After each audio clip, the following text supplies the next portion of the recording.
exclusivamente orientados al desapoderamiento, no existe tentativa de robo. Para hablar de tentativa de robo, deben existir actos de ejecución inequívocamente orientados a producir este desapoderamiento de carácter patrimonial, ya sea por una aproximación material al bien o por una intimidación funcionalmente dirigida a obtenerlo. Acá, en este caso, la Fiscalía no ha acreditado, en este caso no hubo una exigencia patrimonial, no se ha individualizado el bien y el propio comportamiento de mi patrocinado fue incompatible incluso con la finalidad del comportamiento. Durante todo este juicio lo que la Fiscalía ha hecho es no probar que mi patrocinado hubiera tomado, manipulado, desplazado o dominado el bien alguno de la botica. No hubo ni siquiera un control material, ni selección del bien, ni exigencia de carácter patrimonial, ni siquiera un acto de ejecución inequívoco desplegado o orientado a tal desapoderamiento. De hecho, la propia agraviada, como la considera en este caso la señorita fiscal, fue clara en señalar que mi patrocinado no le pidió ni exigió dinero, no le solicitó ningún producto, no le exigió abrir la caja registradora, no le produjo entregas de bienes, no se produjo desplazamiento patrimonial y ni siquiera tocó un bien alguno. El registro personal, incluso realizado por el efectivo policial, confirmó exactamente lo mismo, vale decir, no encontró dinero dentro de la botica, medicamentos, billeteras, peluches, perfumes, desodorantes, ni producto alguno del establecimiento. El testigo, incluso el señor Badani, quien participó en la retención y revisión de las pertenencias de mi patrocinado, también confirmó que no se encontró absolutamente nada vinculado mínimamente al establecimiento. 3 fuentes de prueba, señores magistrados, de cargo, ni siquiera presentados la defensa, 3 fuentes de prueba distintas de cargo coinciden en un punto esencial: no hubo bien alguno. Por demás, existe un elemento especialmente revelador que ustedes deben de tener en consideración. La propia declarante de la denunciante, la agraviada, en términos de la Fiscalía, declaró que en 2 oportunidades le ofreció al acusado mostrarles las billeteras local y que mi patrocinado no quiso tomarlas ni revisarlas. Eso no solo lo mencionó mi patrocinado, que ustedes se lo acaban de escuchar, lo dijo en su momento cuando vino a declarar y fue interrogada por la propia fiscal, la señorita Janet. Ese comportamiento resulta incompatible, señores magistrados, con la hipótesis de un robo en ejecución. Si hubiera existido alguna intención de apoderamiento, ese sería el momento más directo para hacerlo. Sin embargo, no realizó acto alguno orientado al dominio material de los bienes. Por ende, lejos de evidenciar una tentativa de robo, ese comportamiento constituye un indicio negativo del propósito de desapoderamiento. La tentativa, y ustedes lo saben mejor que yo, no se construye sobre lo que alguien podría haber hecho, sino sobre lo que efectivamente hizo. Existe además, señores, un vacío probatorio decisivo en este caso. La Fiscalía nunca pudo individualizar el bien supuestamente pretendido. No existe un objeto determinado, no existe una individualización, no existe un bien concreto. Si no se ha podido establecer qué bien, supuestamente en la tesis de la Fiscalía, mi patrocinado pretendía sustraer, ni qué conducta, digamos, estuvo dirigida a obtenerlo, la hipótesis de tentativa carece de sustento probatorio suficiente. Esa indeterminación refleja la ausencia de prueba del propósito de apoderamiento, que constituye, como ustedes bien saben, el núcleo del delito de robo, incluso en grado de tentativa. Y cuando no hay un bien determinado, no hay delito patrimonial. Esto es un detalle no solamente de carácter técnico, sino es una evidencia de la ausencia del núcleo del delito, más aún cuando de la propia la denunciante se confirmó que no hubo un despojo, un desprendimiento, digamos, de algún bien, ni mucho menos, y esto es importante, no da cuenta de intención alguna de mi patrocinado para apoderarse de un bien. Ella ni siquiera refiere que él hubiera pretendido agarrar algún producto. Recuerden lo que ella dijo, voy a citarla textual: le mostré, y en las cuales el joven no quiso, y el otro también, le mostré, tampoco quiso. Lo dice la propia señorita Janet, que vino a declararle, y eso se lo respondió a la señora fiscal. Por tanto, como ve, no se cumple este primer punto. Segunda cuestión importante, sobre la supuesta intimidación y en la famosa arma blanca punzocortante. La Fiscalía ha construido su teoría del caso sobre un elemento que nunca ha podido ser determinado al cierre de este juicio: la existencia de un supuesto objeto punzocortante.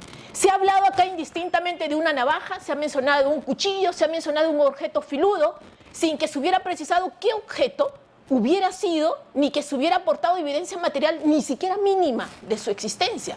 Esta indeterminación no es un detalle menor. Cuando la imputación se basa en una utilización de un objeto intimidatorio, lo que resulta necesario, exigente e indispensable es acreditar su existencia de manera objetiva. En este caso, no solamente no se recuperó el supuesto objeto, sino que ni siquiera se pudo establecer con claridad cuál habría sido. La propia prueba de cargo, la propia prueba presentada por la Fiscalía, lo que ha demostrado es que la denunciante reconoció que no vio un cuchillo, no vio una navaja, sino que solamente sintió algo. El efectivo policial no encontró ningún arma. El testigo Badani tampoco vio objeto punzocortante. De hecho, tampoco vio que supuestamente le hubieran tapado la boca a su enamorada ni que le hubieran tocado por asomo. Y no existe una incautación ni evidencia material. En este punto resulta fundamental, señores magistrados, una precisión de carácter jurídico. La existencia de la intimidación no puede presumirse, tiene que acreditarse necesariamente. Una sensación no visual y no corroborada materialmente no permite afirmar con certeza la existencia de un objeto intimidatorio en la configuración de una amenaza idónea para el delito de robo. La acusación oscila de la referencia entre un elemento punzocortante, un elemento finudo, una navaja y un cuchillo, lo que revela es la ausencia de constatación material del evento central de la imputación. Es necesario entonces distinguir entre el temor que una persona puede experimentar ante una situación inesperada y la existencia de una amenaza penalmente relevante. Y en el derecho penal, como sabemos, no sanciona un medio subjetivo, sino la conducta intimidatoria objetivamente acreditada por el agente. Y en este juicio, lo que sucede es que no se ha probado una conducta intimidatoria verificable. Este elemento se refuerza además con un dato adicional decisivo. No existió una amenaza verbal ni exigencia patrimonial alguna. No hubo una expresión de carácter intimidatorio. Es más, la señorita Janet, cuando se le preguntó si mi patrocinador le dijo o le exigió algo, ella dijo no. No hubo además una advertencia ni una exigencia, no hubo ni siquiera una comunicación dirigida a la voluntad de la trabajadora. Nada de eso ha salido de este plenario. La única conducta acreditada por todos fue que mi patrocinado preguntó por productos dentro de la botica, extremo reconocido por la propia trabajadora y no contradicho por ningún testigo. La declaración de mi patrocinado además le ha presentado una explicación alternativa coherente con lo que se ha probado en este juicio. Un contacto accidental, mientras que la trabajadora guardaba una billetera seguido de la reacción de temor de ella y la salida inmediata del establecimiento. Esta explicación resulta compatible plenamente con los elementos objetivos acreditados en este juicio. Inexistencia del arma, ausencia de exigencia patrimonial, ausencia de intención de tocar algún producto, la falta de una amenaza verbal y la salida inmediata del establecimiento sin llevarse ningún bien. Frente a esta ausencia de evidencia material, la Fiscalía pretende sostener que el objeto supuestamente podría haber sido arrojado durante la persecución. Y este planteamiento no constituye prueba sino una hipótesis especulativa no corroborada y sobre ello no se puede condenar a nadie. No existe un testigo que hubiera visto, por ejemplo, a mi patrocinado arrojar objeto alguno. No existe evidencia física compatible con el descarte de un arma. No existe en este caso una constancia policial de búsqueda fallida del supuesto objeto. No existe una descripción concreta del lugar donde habría supuestamente sido arrojada.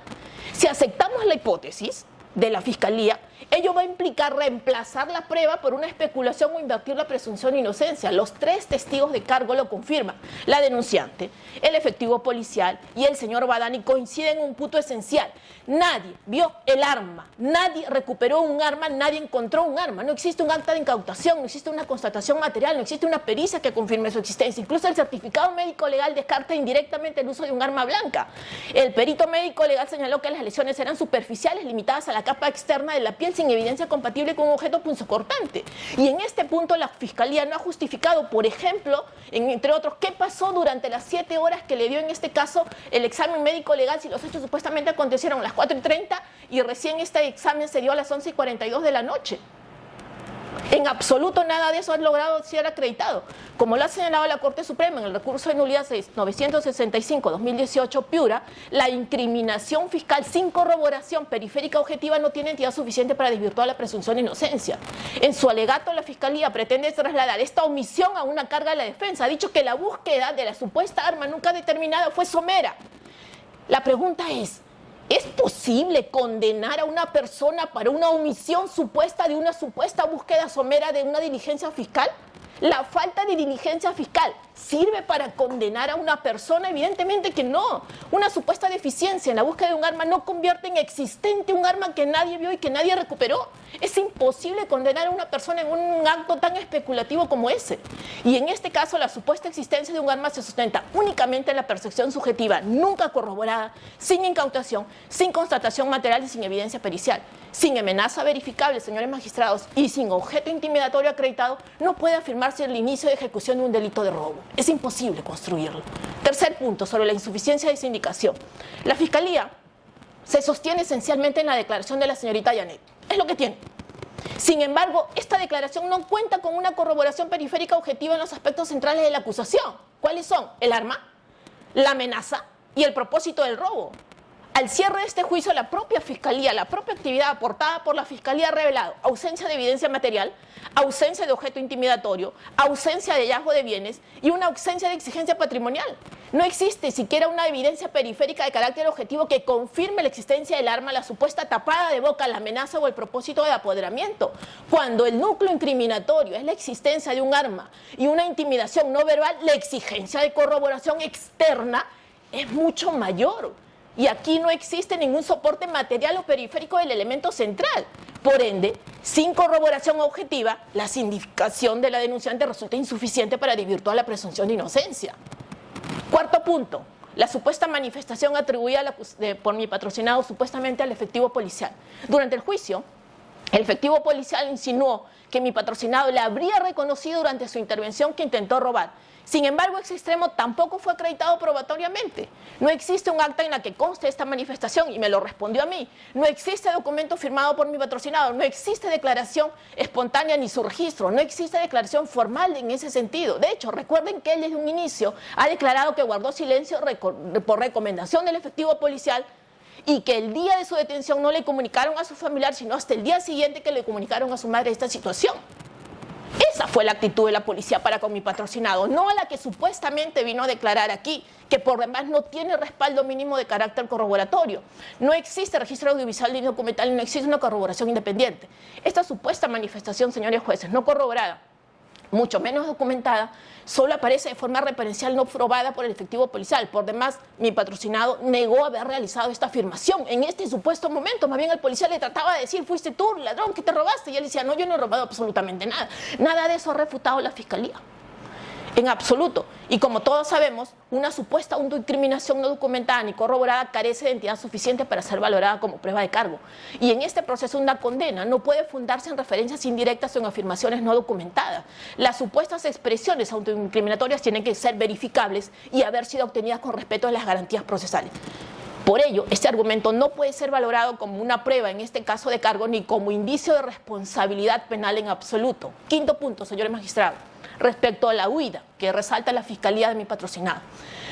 Esta reacción de salir corriendo ante los gritos de la señorita Janet y la persecución de un tercero se trata de un comportamiento probatoriamente ambiguo que no permite por sí mismo inferir la comisión de un delito patrimonial.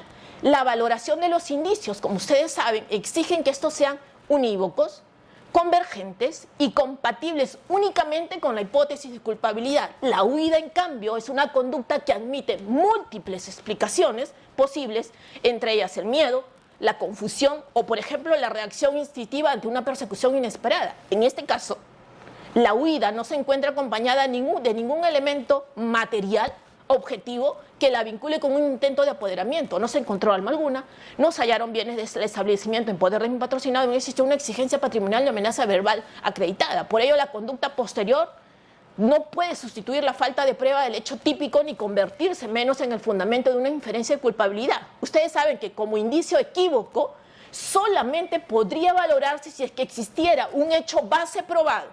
Aquí el hecho base, arma, intimidación, apoderamiento, no se ha probado. Por ende, la responsabilidad penal no puede construirse a partir de comportamientos equívocos cuando el elemento central del delito no ha sido acreditado. Sexto punto, sobre la agravante invocada. Señores magistrados, antes de cualquier discusión jurídica, hay que recordar que la circunstancia agravante no puede operar de manera autónoma. Dependen, de hecho, de la acreditación de un hecho base. Y en este juicio no se ha probado la existencia de violencia ni de amenaza idónea para el delito de robo. La propia prueba actuada por la Fiscalía actuó, en este caso evidenció la inexistencia de un arma, la ausencia de amenaza verbal y la falta de exigencia patrimonial. Si no se ha acreditado la intimidación alguna, no puede existir el presupuesto fáctico para aplicar la agravante invocada. Pero aún en ese supuesto hipotético negado de que pudiera considerarse acreditado un intento de robo, la agravante tampoco resulta aplicable. En este caso, señores magistrados, la prueba actuada ha demostrado que la señorita Janet se desempeñaba como trabajadora de la botica y no como titular del patrimonio supuestamente afectado. De hecho, los bienes mencionados por la propia fiscal en el juicio pertenecen a la botica, cuyo titular es un tercero distinto. En el robo, el bien jurídico protegido es el patrimonio, por lo que el sujeto pasivo del delito es quien sufre el desapoderamiento patrimonial. Esta condición no puede confundirse con la persona que, en razón de su actividad laboral, se encuentra circunstanciadamente con contacto con los bienes. Desde la doctrina civil, la trabajadora pudiera ser considerada una servidora de posesión, es decir, alguien que detenta materialmente bienes ajenos en virtud de una relación laboral, sin ostentar titularidad patrimonial sobre ellos. Las agravantes penales, por su naturaleza excepcional, deben interpretarse de manera estricta y solamente pudieran aplicarse cuando sus presupuestos se encuentran plenamente acreditados, lo que no ocurre aquí. No puede, por tanto, agravarse un hecho sobre cuya base fáctica no ha sido probado, ni trasladarse obviamente automáticamente la condición personal de un tercero al titular del patrimonio protegido por el tipo penal. Por eso, aún dejando de lado la discusión jurídica, existe un obstáculo previo e insuperable para la aplicación del agravante: la ausencia de acreditación de violencia y amenaza. En consecuencia, no puede aplicarse un agravante sobre un elemento fáctico que no ha sido acreditado. Las agravantes, por su naturaleza excepcional, insisto, tienen que interpretarse de manera estricta y solamente pueden aplicarse cuando sus presupuestos se encuentran plenamente probados. No puede agravarse, obviamente, un hecho cuya base fáctica no ha sido acreditada. Séptimo y último punto, señores magistrados: el estándar de prueba. Este estándar no es la probabilidad para la condena, obviamente. Estamos ya en un nivel, una recta final de un proceso, sino es la certeza más allá de toda duda razonable. La Fiscalía tenía la carga de acreditar la existencia de intimidación, el propósito del apoderamiento, la existencia del arma y la circunstancia agravante. El juicio ha revelado vacíos probatorios en cada uno de estos elementos y el derecho penal no permite completar estos vacíos probatorios mediante inferencias de carácter hipotético ni sustituir la prueba por suposición. En este proceso, lo que la Fiscalía no les ha probado a ustedes es una amenaza verificable, la existencia de un arma, la exigencia patrimonial, los actos dirigidos al apoderamiento, un bien determinado y la agravante. El propio desarrollo del juicio ha evidenciado inconsistencias sustanciales en la hipótesis acusatoria. La Fiscalía habló de una supuesta navaja, pero aquí la propia denunciante reconoció que nunca vio cuchillo, navaja ni objeto alguno, sino que solamente sintió algo. La Fiscalía le habló a ustedes que mi patrocinado supuestamente habría salido corriendo con una navaja en la mano. Eso lo dijo en el alegato de apertura. Recuerdan ustedes, y que el señor Baladani salió tras las tiendas. Sin embargo, el propio testigo nunca refirió haber visto algo con algo en la mano. La Fiscalía habló que mi patrocinado supuestamente me habría aventado en algún lugar desconocido este elemento. Sin embargo, el propio señor Badani indicó que no vio que ello hubiera sucedido. Es más, a pesar de haberlo perdido de vista por un momento, 2 segundos, que consta en el acta de visualización, y a pesar de ello, tal como lo dijo, se le dijo a usted, fue a buscar con la policía el supuesto arma que nunca encontraron. El efectivo policial les dijo a ustedes, incluso fue enfático en señalar que entre julio del 25 y febrero del 26 había intervenido en múltiples detenciones, por lo que no conservaba una memoria fiable del día de los hechos. Y finalmente la propia Fiscalía lo que pretendió sustentarle fue una supuesta afectación psicológica permanente. Sin embargo, el perito psicólogo Rojas le dijo a ustedes que la señora Yanet no presentó daño psicológico sin sintomatología, siendo la lesión meramente situacional y de corta duración. Por ende, de la propia prueba actuada, lo que se desprende son 2 conclusiones centrales. Primero, no se acreditaron actos dirigidos al apoderamiento patrimonial y tampoco se probó la existencia de intimidación ni un objeto punzocortante. Y la prueba actuada solo resulta insuficiente para acreditar la hipótesis fiscal, sino que permite además, señores jueces, advertir una explicación alternativa razonable de lo ocurrido, compatible con la inocencia de mi patrocinado y sostenida en los propios datos del proceso. La acusación no ha logrado acreditar esta explicación compatible con la prueba actuada. Este proceso se ha construido sobre una base indeterminada, llena de dudas que no han podido ser esclarecidas, dudas sobre el arma, qué tipo de arma es, dudas sobre el bien, un peluche, una billetera, un perfume, un desodorante, una pastilla. En absoluto hay precisión, dudas sobre el agravante y dudas sobre el supuesto acto idóneo del apoderamiento. Y cuando existe duda razonable, la presunción de inocencia obviamente tiene que operar por una garantía constitucional. Y en este punto resulta pertinente el estándar de prueba desarrollado por el profesor Ferrer, y conforme al estándar 3, una hipótesis de culpabilidad solamente puede considerarse probada cuando concurren conjuntamente 2 condiciones. Primera, que la hipótesis debe ser capaz de explicar los datos disponibles, integrándolos de forma coherente, y las predicciones de que ella se deriva deben haber sido confirmadas mediante la prueba producida en el proceso. Segundo, que debe haberse refutado la hipótesis alternativa compatible con la inocencia siempre que exista un grado de confirmación surgido de la propia actividad probatoria en el proceso. En este caso, ninguna de las 2 condiciones se cumple. Es más, insisto, la propia prueba actuada en juicio se desprenden 2 conclusiones centrales: la no acreditación de actos idóneos dirigidos al apoderamiento patrimonial y que tampoco se hubiera probado la existencia de intimidación sin un objeto por su contante. En cuanto a la hipótesis, al requisito A, en la tesis del estándar 3, la Fiscalía no ha logrado explicarles claramente los datos del proceso. Si realmente hubiera existido una tentativa de robo agravado, la prueba debería haber confirmado la existencia de un arma, una amenaza objetiva, actos idóneos dirigidos al apoderamiento, la individualización mínima siquiera del arma y el sujeto pasivo. Sin embargo, el juicio lo que ha demostrado exactamente todo lo contrario. Nadie vio el arma, no se encontró objeto alguno, no existió exigencia patrimonial, no hubo acto idóneo de apoderamiento y no se acreditó el agravante. La propia prueba de cargo ha generado vacíos probatorios que impiden considerar corroborada la hipótesis de culpabilidad. Y respecto al requisito B de la tesis del estándar 3, tampoco ha sido refutada la hipótesis compatible con la inocencia. La prueba actual en este juicio solamente resulta insuficiente para acreditar la hipótesis de intimidación con arma blanca, sino que además permite advertir una explicación alternativa de carácter razonable, termino con esto, señor, de lo ocurrido compatible con la inocencia de mi patrocinado. Insisto, en este caso, en consecuencia, la acusación no ha logrado descartar esta explicación compatible con la prueba actuada, y cuando la hipótesis de culpabilidad no logra excluir la explicación alternativa razonable sustentada en los propios datos del proceso, no se alcanza el grado de certeza requerido para una sentencia condenatoria, señores magistrados. Este juicio, termino con esto, no ha demostrado, señores, la existencia de un robo, ni siquiera en grado de tentativa. No se probó el arma, no se aprobó la intimidación, no se probó el acto de apoderamiento, no se aprobó el agravante. Lo único que ha quedado acreditado es la duda. Y en un proceso penal la duda se resuelve con el absolución. Por estas razones, esta defensa solicita se emite una sentencia absolutoria debido a la carencia de elementos suficientes que permitan sustentar mínimamente siquiera una condena en contra de mi patrocinado. Muchísimas gracias.